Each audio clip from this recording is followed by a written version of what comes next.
تفتكر الزمالك يحقق بطولة السنة دي؟ إن شاء الله أتمنى يعني يا رب الزمالك يحقق بطولة السنة دي. يعني طبعا تشجيع الزمالك يعني أصل أنا بشجعه فأتمنى يعني، بس يعني الواقع اللي إحنا شايفينه يعني يعني يقول غير كده خالص.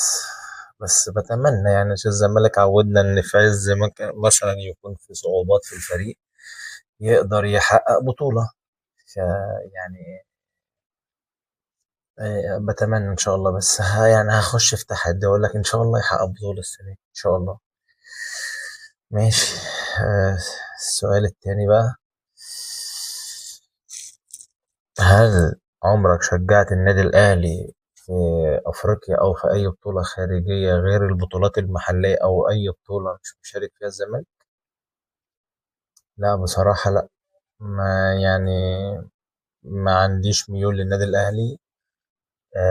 وعشان يعني أنا زملكاويتي ما بتسمحش لي إن أنا أشجع حد غير الزمالك. ومعظم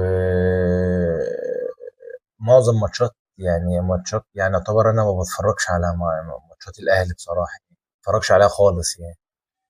ما يعني في الدوري المصري انا ما بحبوش، الدوري المصري ما بحبوش، بس بتفرج على ماتشات الزمالك بس بصراحة يعني ماتش الزمالك هيلعب بتفرج عليه، غير كده لا بصراحة. مين أقوى في الأربع فرق اللي هقول لك عليهم دول؟ ماشي.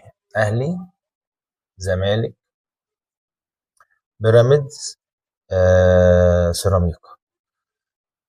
لو السنة دي، لو أنت تقصد السنة دي، بص أصل الأهلي حتى لو بيلعب أداء مش كويس هو لسه موجود في المنافسات اللي بيلعب فيها، يعني موجود في أفريقيا الدوري. آه بيراميدز نفس الحوار.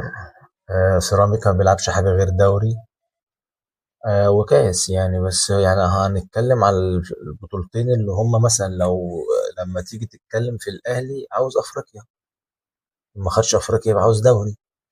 وبيراميدز طبعا نفسه يكمل في الإنجازات اللي حققها. الزمالك يعني نفسه ياخد دوري ياخد كونفدرالية يعني. بس انا ببعد الزمالك شوية عن دول، يعني الزمالك مفيش استقرار، مفيش فلوس، مفيش لعيبة يعني السكواد اللي موجود في الثلاث فرق دول مش موجود عند الزمالك. فاعتقد يعني الزمالك يعني مش هقدر اقول بقوة الزمالك قوي جو قوي بجماهيره. الزمالك لو قوي قوي بجماهيره مش قوي باللعيبة اللي موجودة.